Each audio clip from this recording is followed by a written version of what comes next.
Peace and welcome to the Temple of Hip Hop. I am KRS-One. You know, I'm here right now at the RIAA headquarters, the Recording Industry Association of America headquarters. I hope I said that right, but you can look it up. What we're doing here today is having a ceremony. The National Hip Hop Museum is inducting Curtis Blow and Roxanne Shante into the museum's roster of iconic art. So I brought the Hip Hop Declaration of Peace over to this museum also to get new signings. I saw Hurricane hit it.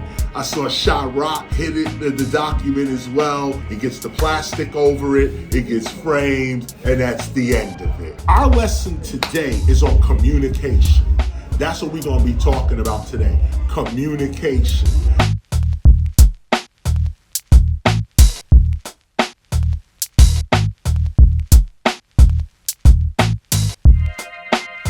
We purposely did not open this until now. This has been wrapped up like this since 2001 when we left the United Nations. We was reading inside of it, but that's why it looks like this. We're gonna open it up here tonight.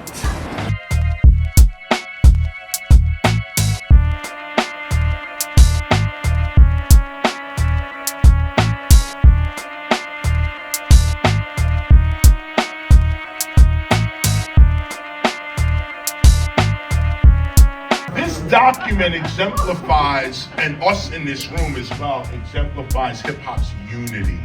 Hip-hop's unity. Hip-hop institutions should not be competing with each other. That's right. We should be cooperating with each other. So let this document be a symbol of at least two hip-hop institutions cooperating with one another to see hip-hop benefit. That's the end of me, KRS-One. Thank you. Thank you. Yes, indeed, it's the Blast Master KRS-One. We have returned. You saw what it was. I didn't get a chance to change my clothes. I just said, let me just run into a corner somewhere while this thing is still going on and give this lesson. As you know, you're looking and learning from a hip-hop teacher. So my style is not going to be orthodox in that sense. So, as a matter of fact, it is orthodox. This is the orthodoxy right here. Your hip-hop teacher has to be able to do that which he is teaching or she is teaching. Not just rhyming or DJing or breaking or graffiti writing and so on, but also the lessons that we teach. What we are teaching is what we also have to exemplify within ourselves. You cannot expect to teach the gospel of hip hop or even teach at the temple if you yourself are not a master of what you've learned. So what I'm trying to show here through real life examples is the life of the hip hop teacher, that you're not just in a classroom or in your own institution teaching, you're in the streets. You're at events like the National Hip Hop Museum and other events. You're there, you show up. Now, one of the reasons we wanted to show up to the National Hip Hop Museum is because we were delivering the Hip Hop Declaration of Peace to the National Hip Hop Museum in Washington, D.C. Now, the reason we're doing that, and I'm just reiterating for those that may only be getting it right here, getting this lesson right here, and didn't hear the other parts of our mission. But just to be clear and to put it into the record, we've always known the National Hip Hop Museum. We've always known them and known of their work. But as they became more organized, which was really over the last 50th anniversary of hip hop, when they became more organized, we started to notice that, like in other words, it's not because they became more organized. It is during the 50th anniversary, hip hop became more organized. The National Hip Hop Museum started to tweak their situation. The Miami Graffiti Museum started to tweak their situation. Temple of Hip Hop tweaking our situation. Everybody who has a hip hop institution was tweaking and organizing and getting themselves together for the 50th. The 50th came, we had our celebrations, but what happens now after the 50th? Everybody celebrated, everybody made their money, everybody ran around and took a picture, but the real work continues. And see, this is where we get to see who's real and who's fake. No disrespect, but we get to see who's been doing this work and who will continue to do this work. Others will join in when the festivities is up and the flyers are going out and the money's getting passed around. But when there's no money, no camera, no flyer, are you still preserving this culture? Well, we're coming up on Hip Hop 51. And we're going to have an area. Get that? Hip Hop Area 51? No, we're not doing that. But I'm just saying, Hip Hop 51. Our 51st birthday, what we doing? Well, thanks to Joseph Sanchez, Professor Sanchez, we've already put in our requests to the Parks Department to lock down Cedar Park. You know, every year we go to Cedar Park, try to do a little something there. That's the birth park of hip hop, right there, Cedar Park on Sedgwick Avenue, further down the block. And so we secured that. And we're going to continue with that. 1520 Sedgwick Avenue. Also, we're planning events there. Shout out to Desire and all the graph writers that worked with her to do the 1520 Sedgwick Avenue scaffolding. We got this scaffolding up there because, you know, the building's being repaired, renovations. We was asking for renovation money last year sometime. It didn't really work out for us. We didn't really make the money we wanted to make, but the work still goes on. So the scaffolding is still up. So we said, look, let's try to make this scaffolding that's around the building part of the exhibit of the building. So that's what we're doing. And shout out to Desire for getting that done. So they're doing that right now, Temple of Hip Hop at 1520 Sedgwick Avenue. We're doing that. Shout out to John Crotty as well. And so there's that. So all of this is the continuation of our 50th anniversary, or just not even the 50th, our continuation of hip hop's preservation. That's really where we're at, really, with it right now. Hip hop's preservation. So we were at the National Hip Hop Museum to deliver the Hip Hop Declaration of Peace, because their institution and our institution have become more organized and more serious about what we're doing. The National Hip Hop Museum purchased much of Kool Herc's stuff and other stuff. They purchased the material artifacts of hip hop to create a legitimate museum. I'm with that. I'm definitely with that. The curators and the curators and the executives, I should say, of the museum are all hip hop. That's why KRS is there. It's all hip hop. And hip hoppers are in support of this particular National Hip Hop Museum. Master G from Sugar Hill Gang is the executive director of the museum.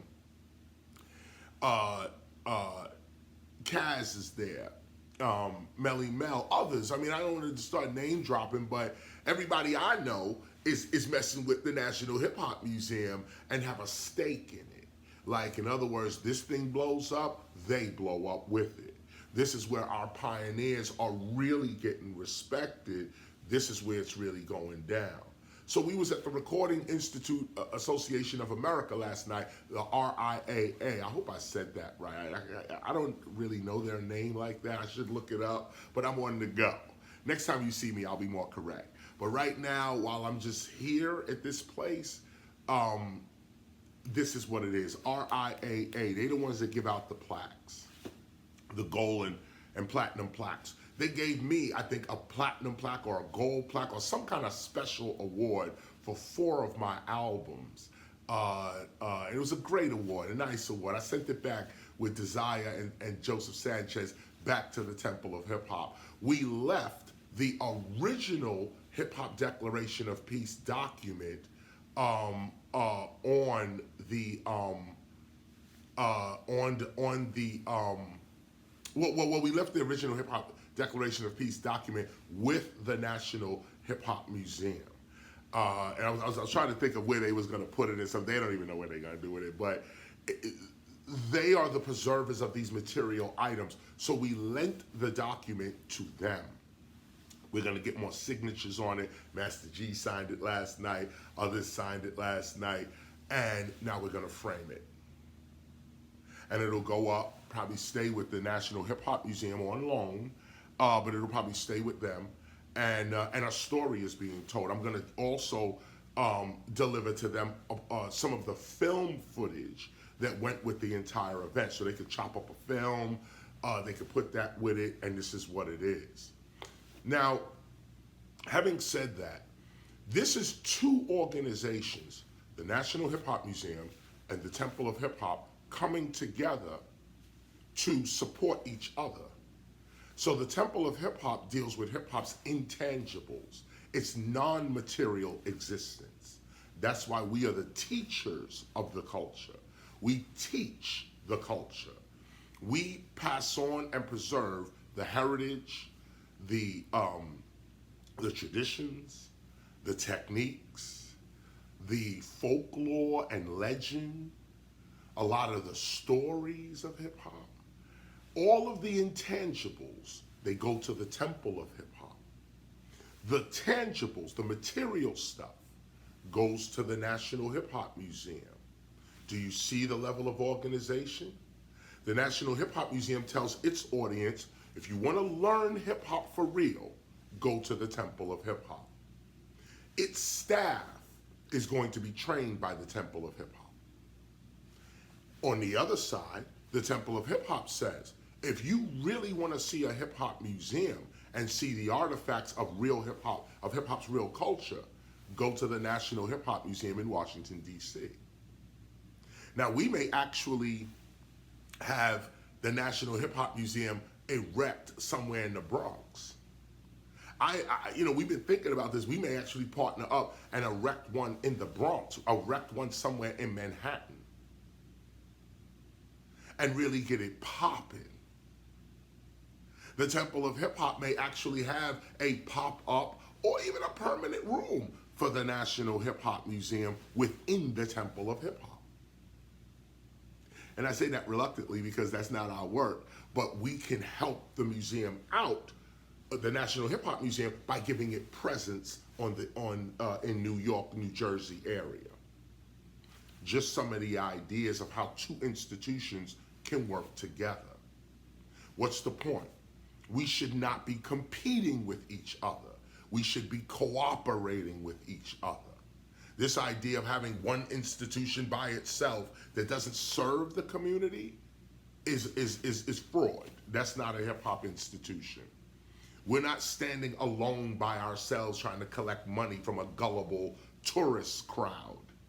We are the real institutions that are looking to preserve and further develop our culture. So if you're an institution and you're part of that movement, you should check out the Temple of Hip Hop, or you can go to the National Hip Hop Museum. I am KRS-One, excuse me. I am KRS-One, master teacher and founder of the Temple of Hip Hop. And I say this as a protection on hip hop. There are no master teachers before me. However, of course, I will always yield to Kool Herc, Africa Bambaataa, Grandmaster Flash, Grandmaster Kaz, Crazy Legs, Grand Wizard Theodore, and the list goes on.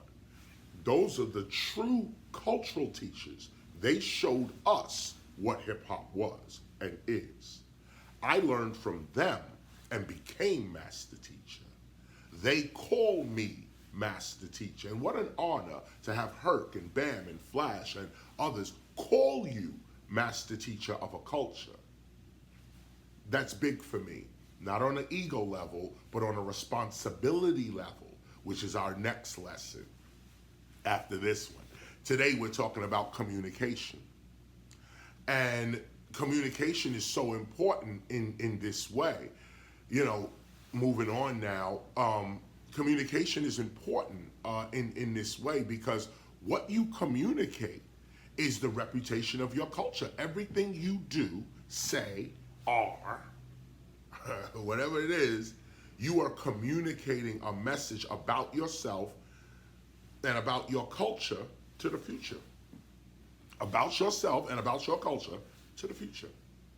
Everything we are doing right now, what we're saying right now, is our children's heritage. Look at it. Everything I'm wearing, children's heritage. This might be outdated. Look at me. I'm just dressed in anything, but this is how we dress today in 2024. You know, hat, this is me. This is how I usually get down. I wear this, my shirt. This is a standard KRS look. But it may be outdated in the future. People may forget about this whole thing in the future. The Temple of Hip Hop preserves that. But what are we preserving? A form of communication. We're communicating with our future, not only through words, but through fashion, the type of language we're speaking, the music, the art, the dance, everything. The attitude even. This attitude we have. The attitude that hip hop has. We want to preserve that and further develop it. So you got to communicate what it is your culture is to the rest of the world. You got to communicate your intent. I got over here the Gospel of Hip Hop. Of course, let's go through this real quick. Let's get through this real quick. And I hope I have enough light because I'm in a dark area here. We just found a corner over here to get this done. But here it is. Here it is.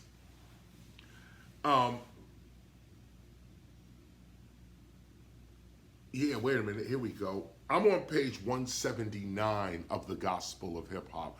I'm on page 179 of the Gospel of Hip Hop. It's called Perform Communication. Perform communicate. Don't just communicate or listen to communication. Perform it. Perform communication. Here's the, and you know, with each one of these performances, the divine performance, each one of these performances, the actual meaning to the performance is in the first paragraph or first sentence. Look at this, what we're intending to teach. Look at this. Perform communication. Be aware. First, hip. Okay. Be aware of what you are communicating to the world. This is the beginning of communication. One, be aware of what you're communicating. Don't just communicate. Don't just act like, yeah, this is just me, and I'm just me. No, you have a specific communication you're giving off to the world and to the person next to you or whatever. Be aware of what you are communicating to the world through your dress, through your dress, through how you dress. Are you giving off an image of criminality in your dress? Are you giving off an image of prostitution, promiscuity, over-sensuality? Sometimes men and women like to dress or not dress, but like to present themselves in ways that in ways that instigate sexual desires in the mind. So even if you ain't really trying to be like that, you're not looking for sex at this particular moment. Somebody walked past you, male or female, dressed provocatively, dressed in a way of tempting and luring and this kind of thing. They say, oh, she looks sexy. Oh, he's cute. What does that mean, though? Deep down inside, what are you communicating? Women who want to be treated with more respect, what are you communicating in your clothing? I hear women say, A lot of times, some women say, well, I should be able to wear whatever I want to wear. It's just you that got to deal with it. That's not society. That's you living by yourself somewhere. You in a society of people, you can't judge how another person's going to feel, act. You don't even know how another person feels or acts. So if you want to dress like a prostitute, which is pretty much what it is, if you want to dress like that, then here comes the John. Here comes the trick, okay? Here comes the dude that's attracted to that intent that you're giving off through your fashion. Women say they want respect all the time, but then you dress like a hoe and you want respect. No, hoes don't get respect. We don't love these hoes. No, that's hip hop, remember? We don't love these hoes. Or do you? Is it the woman who is dressed like I won't say dressed like a woman, but a woman who is dressed with the intent to take her seriously? That woman is not being approached like a hoe. That woman or man is not being approached like a prostitute. Look, let me take it to the man level. You say, you want women that's going to respect you as a man, but then you show up with ice on, rings on, chains on, flashing money, and this is the type of, and then you in the strip club, you in a somewhere where there's no wives there, there's no committed women there. But this is where you at, claiming you looking for your wife or looking for your baby mama or looking for this and that as a grown-ass man? As a man, you gonna dress a certain way to make women attracted to you for your money or for your sex. You gonna dress a certain way to arouse other women. Then you say you want respect as a man. Nah, respect as a man don't come from how you dress. Respect respect for a man comes with your character. It comes with the type of character you give off. Not your dress, not your clothing. What kind of character are you coming with? What kind of intent are you coming with? What are you communicating? And get this, what you give is what you get. Did you hear me say it? What you give is what you get. So if you give in prostitution, what you think you gonna get? If you dressing like a hoe, what do you think you gonna get? You dressing like a trick, you dressing like a John, you dressing like a criminal. You walking down the street hoodied up, and you know hip hop is into the hoodie. I got one on right now, you know what I'm saying? But if I'm walking in a public area and I got a dark hoodie face, all screw face, and I'm walking around like this, what do you expect? You could say, I'm hip hop. I could dress any way I want. I could talk how I want to talk. I could do. And you're right. You could do all that. You could talk how you want to talk, dress how you want to dress, so on. But when you walk into a society, when you walk into a community, when you walk into a group, when it's no longer just you, and you got to walk into another group, now it matters. It matters. It matters to the group, and it matters to your personal success. What you are communicating. You want to be successful, but you're communicating failure. You want to communicate beauty, but you are expressing ugliness. You ever meet a handsome man, women, you ever meet a handsome man, and then he opens his mouth and you be like, God damn, I got to get away from this dude. Right now, that's crazy. He looked great. I have a song, the girls look so good, but their brain is not ready. I don't know. I'd rather talk to a woman, because her mind is so steady. In 1987, we was already talking about the brain versus the mind. The woman is using her mind. The girl is using her brain.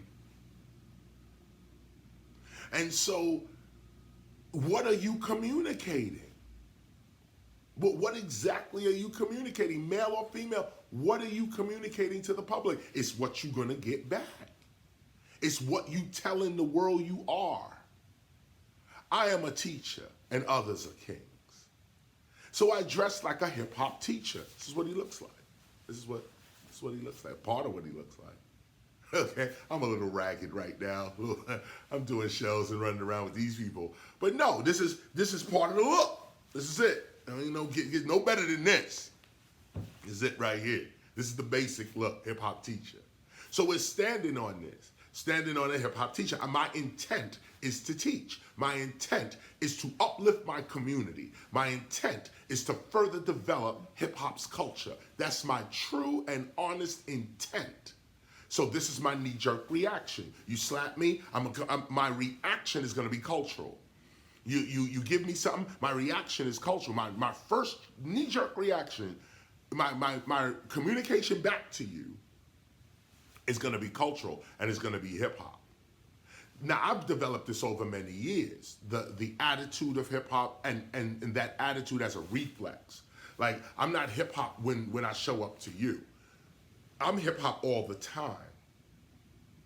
And so for me, it opens my mind and helps me to see the difference between real and fake, right and wrong, cause and effect.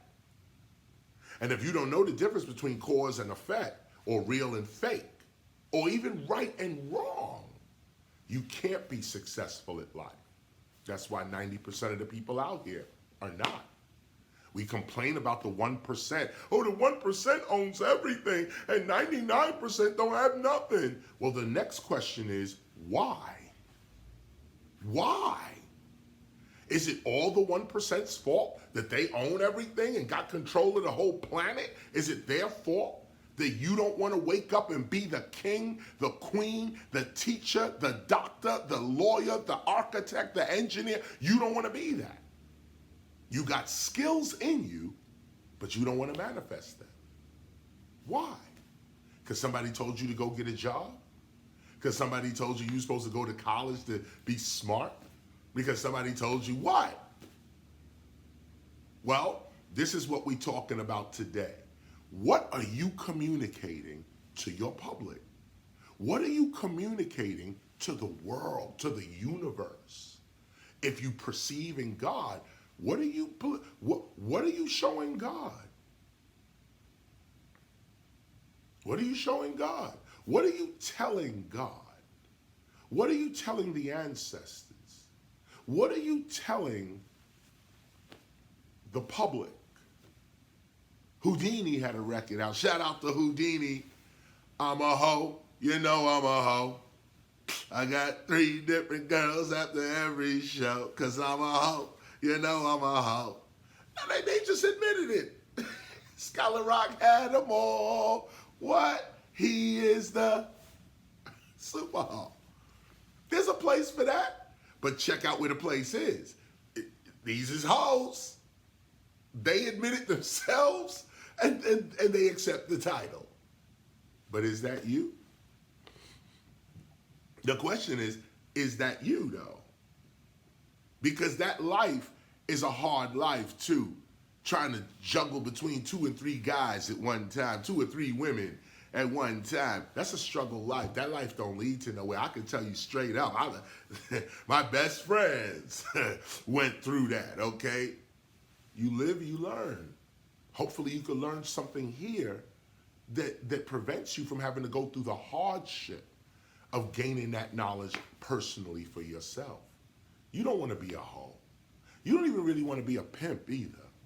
These are not, they don't lead to anything. That's the problem. It's not with criticizing pimps or hoes, whores or pimps, prostitutes. We're not criticizing that. We're just pointing out it don't lead to nowhere. And if you want to walk that path for whatever reason, if you feel this is where your power is dressing provocatively so men can look at you. If you think that's where your power is, then so be it. There's nothing for the teacher to say. There's no judgment on you. But we have lived long enough to know where the end result of that is. When you acting like a whore at 20, 30, you don't get nowhere at 50 and 60. You need to ask somebody. Or look at the young whores of hip hop in the 80s and 90s and look at them today. That's all we need to say. Today we're talking about perform communication. Okay? Perform communication. And I just got to one line. Okay? Be aware of what you are communicating to the world. It's so important to your success in life.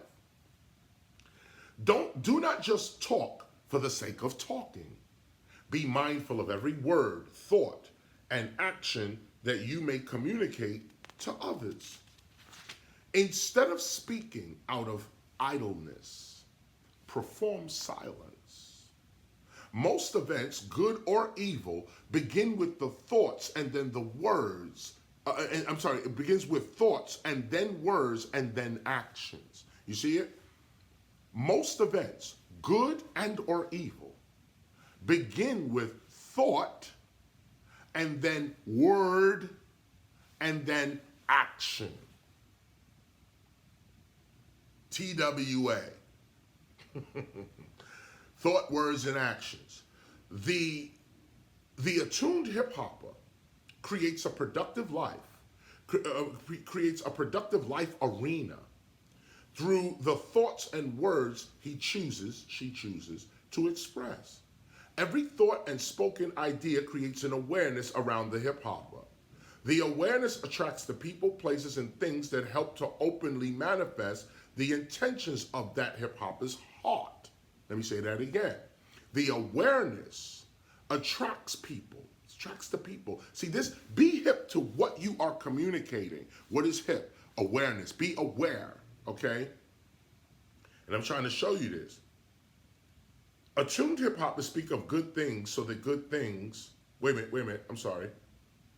Here you go. Every thought and spoken idea creates an awareness around the hip hopper, okay? This awareness attracts the people, places, and things that help to openly manifest the intentions of that hip hopper's heart. So what your real intent is what your aura is going to be. And that surrounding aura, which is created by your words, your thoughts, your words, and your actions, this attracts to you what your intent is. If your intent is to murder and steal, you're going to attract that to you. If your words, and look at this, it's not just what you say, because your words are just words. But when your words are backed up by a repeated affirming thought, like you thinking this all the time, you thinking this all the time, you thinking this all the time, and then you speak it because you thinking it. You speak it, and it's what you want to say. I feel like robbing this dude right now. Man, I'm the type, yo, you leave it there, yo, I'm going to take it. Speaking idly, speaking without knowledge of your words, speaking without knowing the divinity on your voice, speaking haphazardly. That word with the intent behind it, gotta have intention, gotta have heart behind that word, which means this is who you really are. This is how you act. So you're gonna put your intent behind your word, and that's what it is. If your word is really your intent, then you're going to attract to you what your word is. My word is the gospel of hip hop. And so I attract the gospel to me. My word is the temple of hip hop. That's my intent. That's what I attract to me. And it's not an easy life. It's not easy being a hip hop teacher, to have to deny aspects of your own success. The other day, I'm getting awards all over the place, okay? And some of these awards, I don't even agree with the institutions. But as the teacher who's trying to make things better, sometimes I have to close that down and say, let me just accept the award. Let me accept the acknowledgement, because I really want to teach these people. So they acknowledge me, which is really a door open to their institution. That's not something you diss. That's not something you go in cocky with an attitude. Oh, I'm the teacher and I think it's this and it's this. That's not how you enter. You enter as a teacher washing feet. You enter as a teacher with a mop and a dustpan and a pail in your hand, ready to clean up. You enter as a teacher with food, ready to feed the hungry. And sometimes that food is knowledge. Let's continue reading. So, and I wanted you to get that part about, because people breeze over this. They don't know. They say, why is this happening to me? Why am I not doing this or not getting this? Or why is this happening to me and I'm only receiving this? It's your words. It's your words. And your words have an intent behind them that's drawn to you the misfortune that you speak about every day. Try speaking more positively. Try dressing according to where you want to go. Dress according to your intent as to where you want to be in life. Dress for success, as they used to say. So, I'm on paragraph 2 now. By speaking for the sake of joy and peace, the attuned hip-hopper creates an awareness that attracts joy and peace in one's life.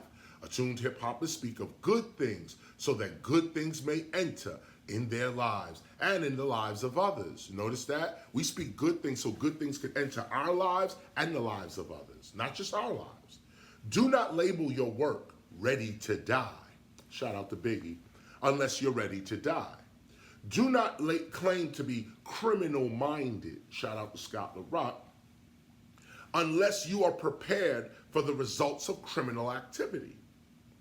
Do not think and or speak those things that you wish to avoid in your life, and be careful of what you continuously listen to. Be aware of those. Look, let me stop here for a minute. Look at this. Do not think and or speak those things that you wish to avoid in your life. That seems so simple, right? Here's the next piece. And be careful of what you continuously listen to. People don't know why misfortune is going on in their life. Here's what they do. Rent due, mortgage late, credit card bills piling up, car note, child care, food, That's the bills. Then you got family, wildin', bugging, moms don't know, dad bugging, sister wildin', brother crazy. You're like, why is my life like this? And the answer here is, first of all, the answer is your words and your intent. But listen to this. Be careful of what you continuously listen to. So you say, my life is not going the way I want it to go. Then you get in your car and you turn on the radio. And you say, I'm going to cool my mind off, turn on the radio. Turn on the radio. These bitches and hoes, these niggas and tricks, they're bitches and hoes. You turn on, and you don't even think of it. You turn on the radio, and it's like, I'm selling crack and I'm killing people on the radio. I'm a hoe. I'm a hoe on the radio. You just listening. Every 5 minutes, I want a girl. This girl looks so good. She looks so fine. Next one. I'm hot, y'all. I'm the girl. I'm the hot girl, y'all. I'm hot. This is what we're listening to every day. Some people are listening to every day on the radio. Turn on the TV. You want success, but you're gonna watch whatever these wives are. You know, wives of Potomac, wives of Miami, wives of New York, wives of this, and then you turn the show on, and it's nothing about being a wife. These shows are completely corrupting the title and office of wife. Now, you men running around looking for a wife, you ain't gonna find one. Because young girls are looking at what a wife is and trying to emulate that. And that's not even what a wife is. That's not even what it is. The office of wife is so sacred. It's next to mother. This is the office of the Kandake, Queen Mother. In fact, the etymology of the word wife is woman. In fact, woman, the etymology of the word woman is with, W-I-F, with, which is what we get wife from. The E goes on when it gets into English language, and we get wife. But what is wife? Wife is the obsolete word for woman. So this is womanhood? Begging men for sex all the time? Dressing like the way I'm going to attract you to me is by making you think we could sleep together. What a low mentality. Well, and I'm not judging either. Let me also point that out. There's no judgment. Because the world needs everybody. Okay? For somebody to be smart, somebody got to be stupid. For somebody to be holy, somebody got to be evil. Okay? So this is the way of the world. Okay? So we're not judging nothing here.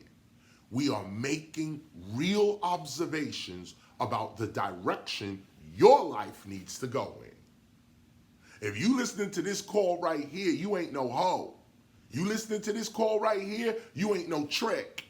You ain't a pimp. You ain't a criminal. That's not what you are. What you are is a god, male or female. What you are is divine. What you are is hip hop for real. Not that commercial bullshit they feeding bullshit people. Real hip hop. Those that get the bullshit and say this is bullshit. That ain't hip hop. And they go seeking real hip hop. Look at it again. Be careful of what you listen to. Okay? What you listen to radio, TV, gossip, all day long. You heard what he did? You heard what she said? You heard where they went? You know what they do? If this is your life, if this is the center of your life, how can you be successful? I mean, you tell me, how can you be successful? Even people who make a living on gossip, okay, on a living on gossip, they themselves have to pull away sometime and be like, wait a minute, this ain't my real life. I'm just gossiping. But you make it your real life. I don't want to, put nobody business in the street, but it's already public. I'll use her as an example. The queen of gossip was a woman named Wendy Williams. Queen of gossip. Now I'm watching shows and stuff come on about how distraught and distressed she is. Now, I'm not judging Wendy. I hope she gets well and I hope she's doing well. Better than whatever these TV shows are showing. But with her very life, she's showing you where gossip leads. With her life, which is why Wendy Williams should be respected. At least from a spiritual point of view, from a cultural point of view. When you discuss hip-hop's culture, you got to include Wendy Williams. Keep it real. You have to include Wendy Williams so you're not discussing the whole culture. Wendy Williams went off into this gossip world. and was probably the queen of it. She probably the founder. I'm trying to think right now. I'm running through my files right now, but I'm trying to think, was there anybody other than Wendy Williams that was doing that? Had the dirt on hip hoppers. Knew what was going on. Who else was that in our culture? I don't know. I don't know, but we'll look it up and see what happens later. But the point is that with her very life, she's showing you what happens to those who gossip as a living. Like, this is what you wake up in the morning thinking about what other people doing. Well, look where you wind up in your mind. Look where your relationship winds up. And I hope all that are suffering get better. That's why I'm teaching. I'm not teaching to judge. I'm teaching to show, to point the way. This is the way. This is the way. And I'm not bragging. Please don't take this the wrong way. I am not holier than thou. Not at all. This is the guy who made Criminal Minded. Don't get it twisted, okay? Guns bust around here. Don't get it twisted. But there was a point in my life where I realized, where am I going with this? Where are we going with this? Prison? Jail time? Dead? Scott already got killed. We running around with big guns. Guns that Bronx didn't even know. We had Uzi. Well, okay, forget this. I'm just saying, for those of us that are real in the field, okay, we was like, no. No, you gonna be selling guns your whole life? You gonna be running crack and cocaine your whole life? Hip hop shows you with life, with our very lives, hip hop is showing you. Those that sold crack and so on, they either changed their life and saved themselves, or they stayed true to the hustle and was killed, or went to prison, or whatever. But they did not get to the success they wanted. Those that you know came out with, I'm busting off. Album comes, I'm not gonna say nobody's name, but you know who it is and who it was and who they are. But what did they do? They came out, I'm busting my gun, I'm selling my crack, I'm a coke dealer.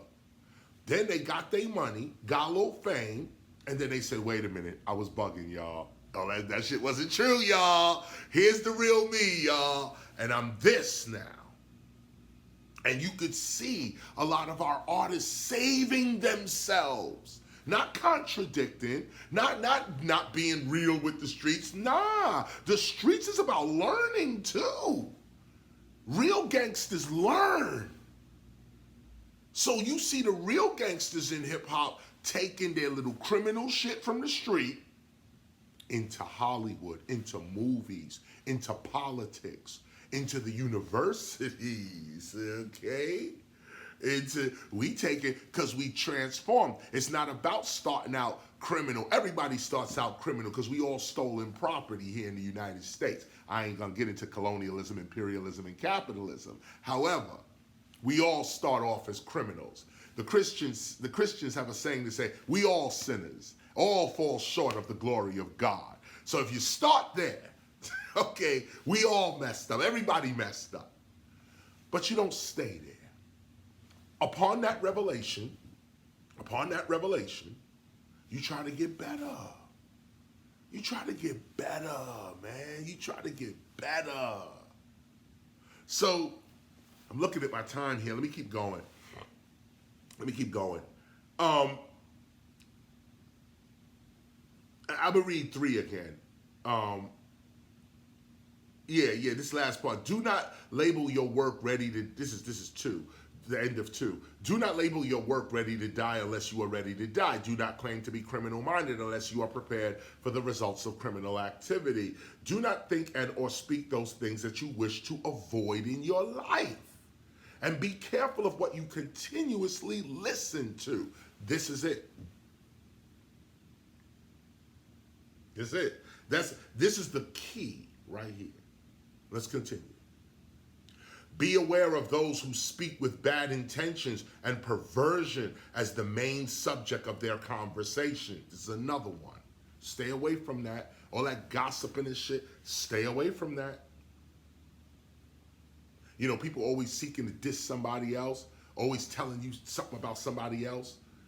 Be careful of that. Seek to correct them humbly if they are simply unaware, or simply avoid their company if they reject truth. When others are frustrated, use diplomacy and speak from the perspective of wisdom. That guides you all the time. You could just say, this is while argument and all of this is going on, or while somebody else is getting ready to do something stupid or say something stupid, you could say, just let it go. You could say, you're bigger than that. You could say, don't let this situation steal your joy. You could say, forgive them. Just forgive them.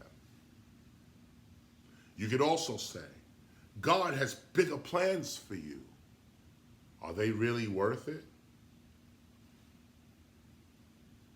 All of these, are they really worth it? This arguing, because you could always walk away. God has bigger plans for you. What are you on the earth for? The world or God? People and all these people, or God? What are you here for? What's your knee-jerk reaction? Do not judge. Simply make observations and show others with wisdom and understanding the causes and the effects of what they communicate. People should know that your character and personality is one of maturity and trustworthiness. Lead by example. Advise others with your very personality and the results of your life experiences. That's a hip-hop style of teaching. We teach from life experience. Our very lives are the books that we read from. And that's why I mentioned Wendy Williams. Shout out to her too, by the way, in that sense. And, you know, but look at what that life brings to you in the end.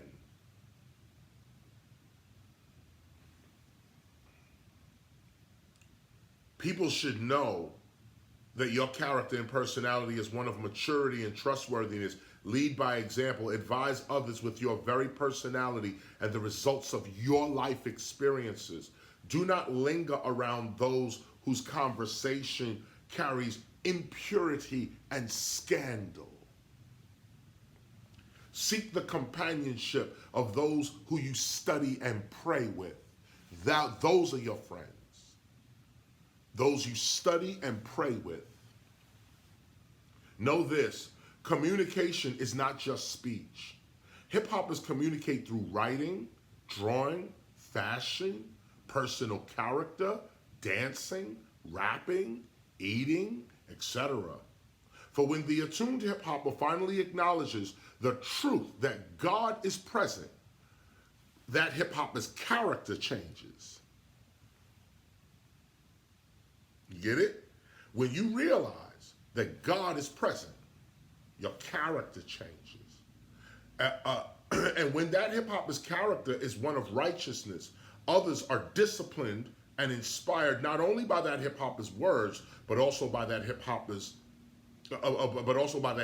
character and very presence.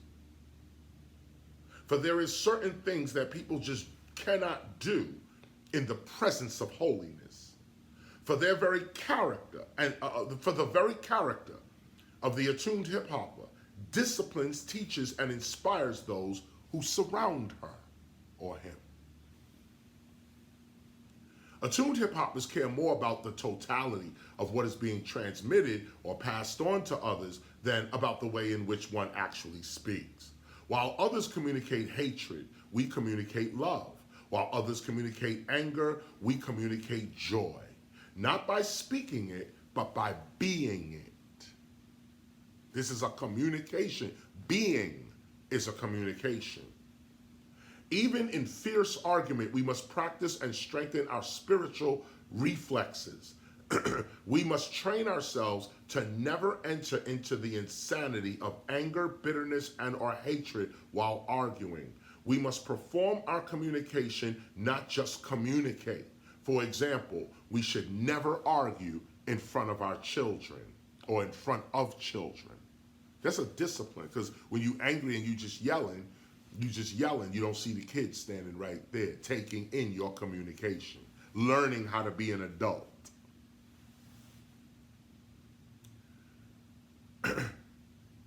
For example, we should never argue in front of children or when they can hear the thoughts of our angry, resentful, fearful minds. Discipline yourself. Discipline yourself. Guide your inward and outward communication. Guide your inward and outward communication. Learn to speak well, read well, and write well. These lead to good communication skills. Learn to deliver your point of view quickly and accurately. Get to the point. These are all communication skills. And remember, sometimes the best communication is silence. Never be afraid to say nothing at all. For it is in the performances of one's life that it's in the performances of one's life that one's intentions are communicated and then manifested. Perform your communication and be aware at all times of what you are communicating, as well as what is being communicated to you. Quarles, a philosopher, reminds us that, quote, if any speak ill of thee, flee home to thy own conscience and examine thy heart. If thou be guilty, it is just correction. If not guilty, it is a fair instruction. Make use of both. So shalt thou distill honey out of gall, and out of an open enemy create a secret friend. Perform communication. This is a deep saying here. Let me just go over this with you one more time.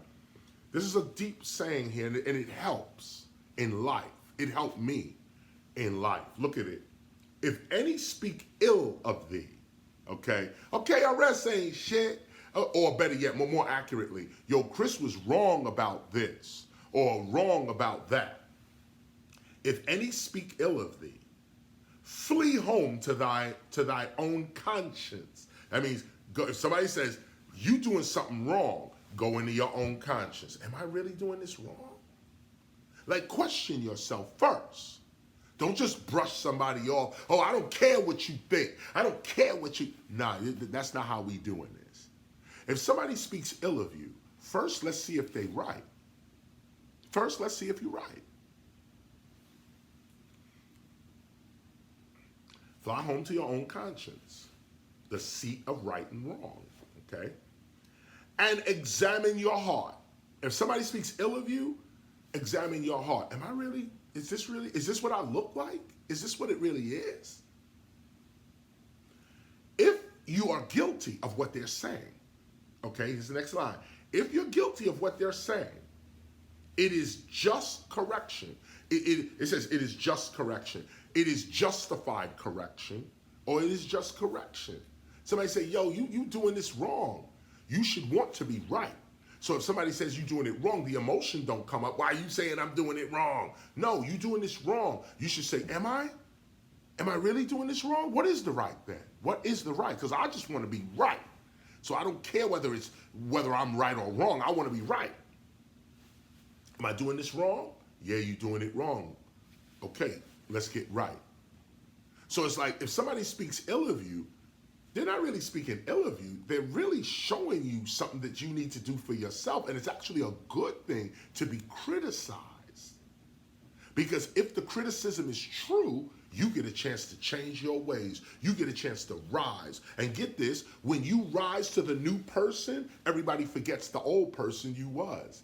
They forget the old words you used to use. They forget the old clothes you used to wear. They forget all that. When the new person arrives, everybody sees the new person and creates a new memory on this new person. So correction, criticism, that's always good.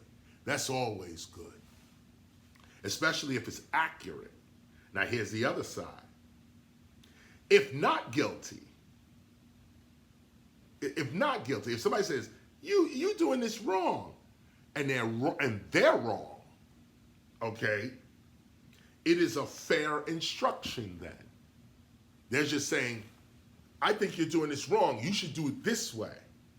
But then you say, I'm not doing this wrong. It's something you don't understand.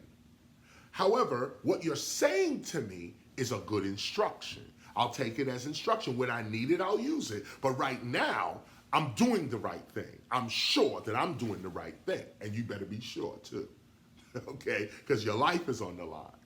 This is not just words and talk. This is the way you move in life. If you're sure that you're moving in the right direction, then somebody else's criticism of that direction is not true. And then you say, it's not true for me, but it's good instruction.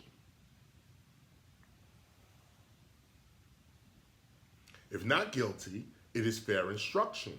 Make use of both. So shalt thou distill honey out of gall, and out of an open enemy a secret friend. You learn from your enemies. Your enemies tell you your faults. They tell you the things they could see and weaknesses in you. Then they gave up the plan too, didn't they? They can't harm you if they telling you what your weaknesses are. They can't harm you because they tell you you're weak here, you weak there, you ain't this, you ain't that, you said this, you said that.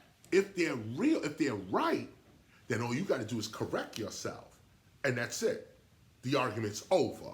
Well, what were you telling me this for? You was telling me all of this for me to correct myself, right? So I corrected myself. Now what you gonna say? Oh, but it's this now, and it's them. See, now we got you now. Because I'm always down to correct myself. I'm always down to be right. And not right over others, right before God. Righteousness. People don't want to live righteous lives. People look down on the righteous. They say, oh, the word self-righteous. That's like a derogatory statement to call somebody self-righteous. That's like a derogatory statement. But when you look at the real statement, to be self-righteous, right. Yourself is right. Myself wants to be right and wants to live right and wants to do right. That's self-righteousness. But in a society of liars and scandal and gossip and all of that, the one who's righteous is looked down upon. And the one who gossips is looked up to. The one who dresses according to the intent of his heart, to help people, to heal people, to inspire others who are like him or her, that person doesn't get the airplay. That person's not called to award shows or whatever it is. That person's not there. That person doesn't get the accolades of those who are willing to scandal and gossip and talk about other people and diss other people and all of this type of stuff. So at the end of the day, you got to perform your communication. Not just communicate, but perform your communication. This has been a longer read because we added some more pieces to it. And communication is so important. I took a little more time with this one because communication is extremely important. And it's important to your success in life, not just as a community, but to your success in life. What you communicate is what's going to come back to you. What you communicate is what you telling people you are. So make sure your communication, your outward communication, is exactly what you want to portray to people. To people. If you want to be a pimp, be a pimp. If you want to be a hoe, a whore, a prostitute, be that. But just understand the effects, the ramifications of that in the end. Like I said, I'm a teacher. Others are kings. But the teacher life is not an easy life either. You got to choose your life and let it kill you, as a matter of fact, as they say. Choose your death, you know? Well, the teacher, that's where I'm going. Okay, so I dress, speak, and act according to the intention of my heart. I'm feeling a great deal of success with it too. I'm humble with it because I'm looking around like, damn, God, you are God, straight up. Everybody around me sick, ignorant, impoverished. Come on now, hating, reputations destroyed. Everybody around me going through something. Not everybody, I'm just saying, you know, peer-wise, artist-wise, icon-wise, pioneer-wise. Come on, take a look at our pioneers. Take a look at our icons. Take a look at them.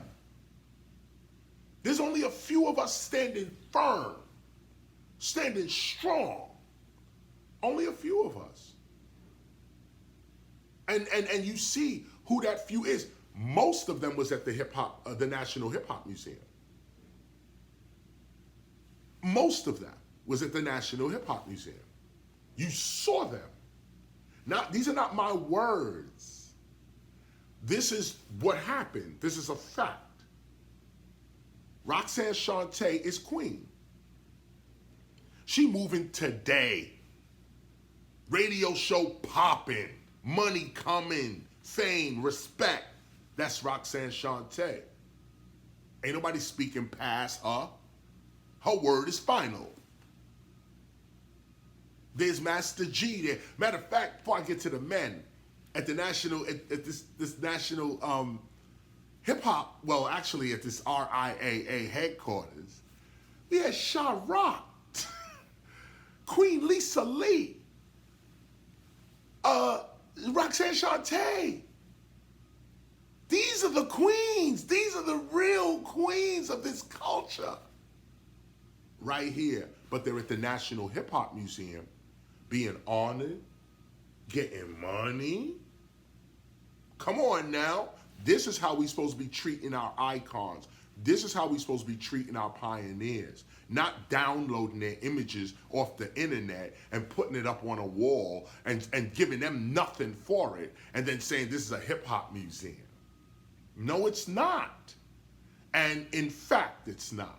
So the fact is that the National Hip Hop Museum is hip hop's museum. This is where we are all congregating around. This is where we all congregating around.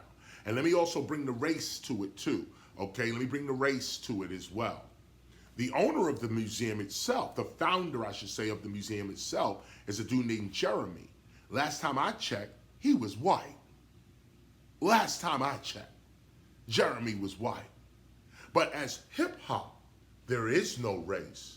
We can literally see that. We can literally see it.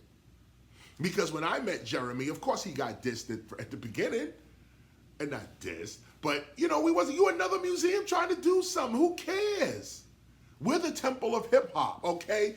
Go ahead and do whatever you think hip hop is. But he kept calling, and he kept calling.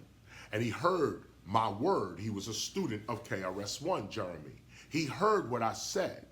And he said, no, let me go get Kaz. Let me make sure I'm good with the actual founders of this culture. And he had to get smacked around, had to get called white boy, had to go through it. And then finally, the crown came on his head. Finally, hip hop said, we could trust you. We think we can work with you. He was abducted into the culture. And not even yet, he's not even inducted yet because the Temple of Hip Hop has to induct him into the culture itself. He's inducting others into his museum. And not only inducting them into the museum, but preserving their legacy. That's most important. Preserving their legacy. I actually hugged Queen Lisa Lee last night. Such a tiny thing. I hugged her. I was like, Queen Lisa Lee! You know, this is the woman we heard on tapes. We was kids. We didn't know nothing. We at the basketball court. Here's, I'm Queen Lisa Lee in the place to be. What? Now she's here being honored by a real museum Real hip hop museum.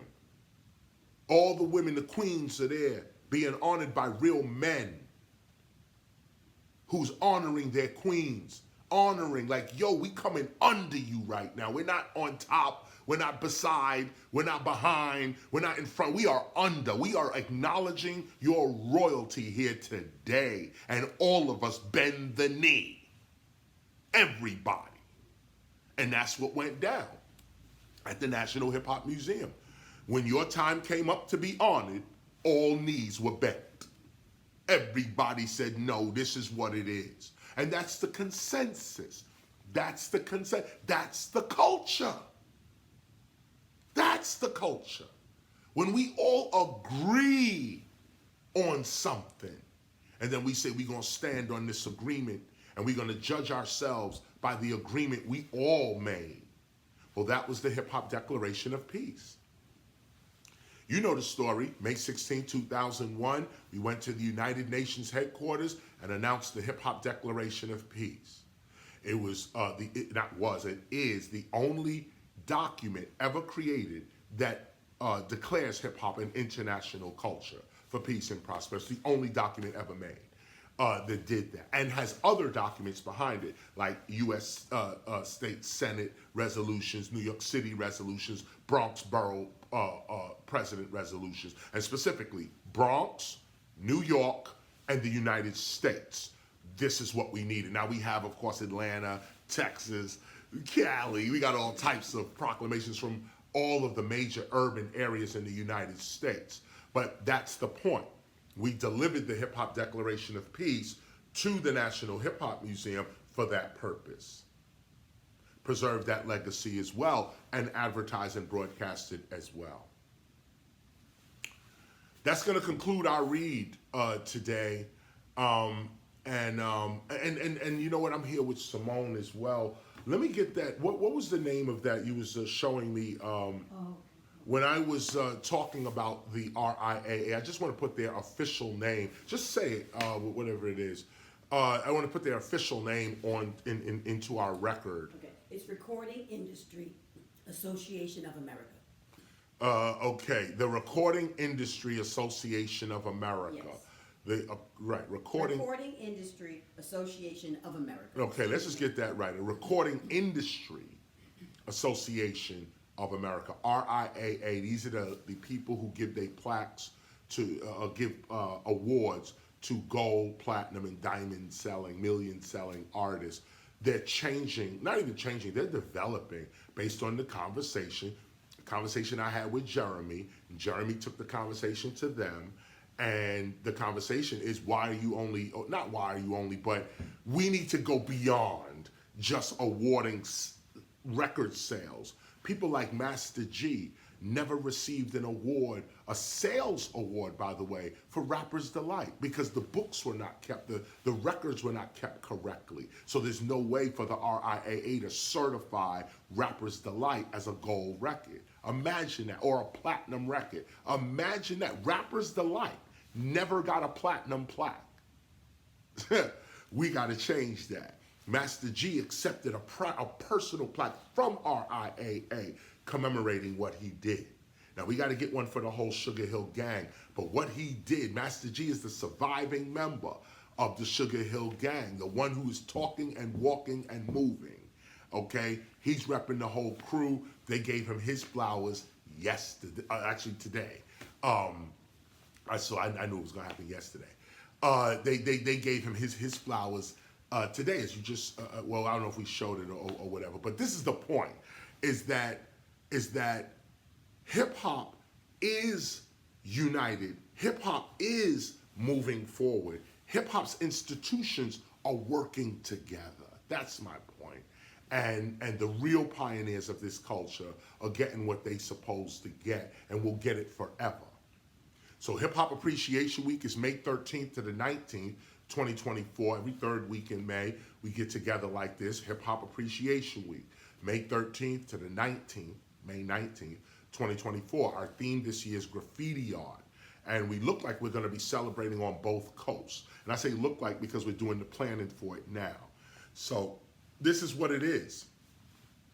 the Temple of Hip Hop. I am KRS-One, and I thank you for another informative Sunday. Perform communication. I'll see you next week.